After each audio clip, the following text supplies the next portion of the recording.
Ya, jadi dulu kakek gue itu kalau dari nyokap, kakek gue tuh dia Jenderal Bintang 1 waktu itu polisi. Hmm. Tapi polisi belum kayak sekarang lah.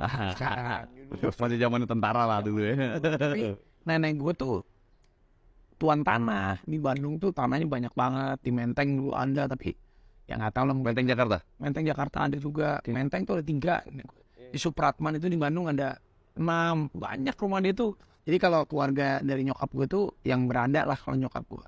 Tapi kalau keluarga dari bokap gue, kakek gue tuh kayak apa ya? Dulu orang Pakistan yang pedagang, yang sambil menyebar agama gitu loh. Yang emang kakek gue tuh Ulama. miskin lah. Masuk Bilang lama gue juga nggak tahu lah. Tapi bukan yang kaya gitu. Emang Ya, ya. bokap gue juga tidurnya di rumah petak-petak gitu. Tapi akhirnya bokap gue dapat pekerjaan yang bagus waktu itu sampai jadi kerja di bank lah. Jadi bukan yang pernah sampai nggak bisa makan, itu nggak pernah. Tapi suatu ketika waktu pas gue SD itu gue dikasih mainan setiap minggu tuh, dibeliin mainan terus sama bokap gue ke mall. Tapi pas menuju ke gue kelas 1 SMP tuh bokap gue ternyata banknya dilikuidasi. Waktu kan zaman likuidasi bank, bokap gue nggak punya, udah sempet turun banget lah. Tapi ya rumah sih masih layak, masih bagus rumah, cuman udah nggak kayak dulu lagi. Akhirnya di situ yang men-trigger gue, kok gue dulu setiap minggu perasaan dibeli mainan kok enggak gitu. Oh kayaknya bokap gue mungkin kadang dulu tiap bokap gue kok sering ngajakin gue ke kantor, kok udah nggak pernah kantor lagi, ternyata udah nggak ada kantor gitu kan. Itu umur sih itu umur gue 6 SD kali, 1 SMP. SD ya. Iya, akhirnya 1 SMP 2 SMP gue udah ya ikutan model gitu, dikasih sama nyokap gue lah. Habis itu gue akhirnya tuh men-trigger gue, udah gue kerja aja lah, kayaknya gue harus bisa. Nah dari situ gue fight sendiri. Enggak, lu pada saat itu akhirnya memilih jalan dunia model. Itu lu berasa ganteng atau gimana? Kagak, jadi waktu itu gue itu sebenarnya masuk ke model, memang kan lu dari dulu kan udah idola pada wanita ya kan. Justru gue tuh dulu pengennya jadi atlet. Oke. Gue tuh Jadi atlet. jadi gue sempat masuk waktu itu seleksi Persib Junior di Bandung. Gue kalau di SD itu selalu ikutan atletik tuh juara, lari tuh juara, baseball waktu itu gue ikut bola dan lain-lain, gue olahraga banget. Tiba-tiba nyokap gue itu ngefans sama Thomas Djorghi. Oke. Zamannya dulu majalah mode lah. Jadi dia tuh pengen banget gue kayak Thomas Djorghi. Dikirimin lah diam-diam waktu itu kan cover boy, gue nggak tahu udah dikirimin. Oh, nyokap yang nyodorin. Nyokap sama ada si Ai deh. Ai tuh ya udah kayak keluarga lah, tetangga tapi udah kayak keluarga. Nyokap gue masih Ai tuh ngirimin. Tiba-tiba pas gue di sekolahan lagi demanding sekolahan gitu, cie cover boy, kata cewek-cewek, apaan sih cover boy.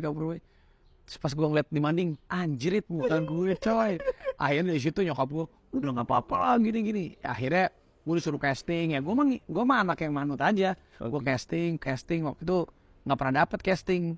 Udah lama emang gue nggak suka gitu. Akhirnya waktu itu gue nganterin saudara gue, sepupu gue namanya Fitri, stay iya tuh, dia lagi casting sinetron. Gue cuma nemenin, akhirnya gue yang dapet. Besoknya gue langsung syuting di Bogor. Bayar Sinetron apa tuh? sinetron Tunjuk Satu Bintang tuh. Gue kelas 3 SMP. Itu sinetron pertama lu? Sinetron pertama gue, Tunjuk Satu Bintang. Jadi Figuran atau peran pembantu utama. oke. Dibayar 500.000. Jadi main sama Didi Riyadi, Foni Cornelia. Oke. Yang Kan yang Cornelius. drama di rumah lu sekarang itu ya? Iya, dan Okan Cornelius tuh pertama kali syuting. Bangun pertama kali syuting. Gue bilang sama bokap gue, "Wah, syuting nih." Gak percaya, udah pulang. Ngapain casting gitu? Udah pulang. Jangan begitu, tuh sekolah bolos terus. Kan gue di Jakarta casting 3 hari gak pulang. Pulang ya, bentar pulang. Enggak, Pak, ini syuting, Pak, besok. Bokap gue gak percaya gue keterima syuting. Duit gue tuh tinggal 80.000 waktu itu.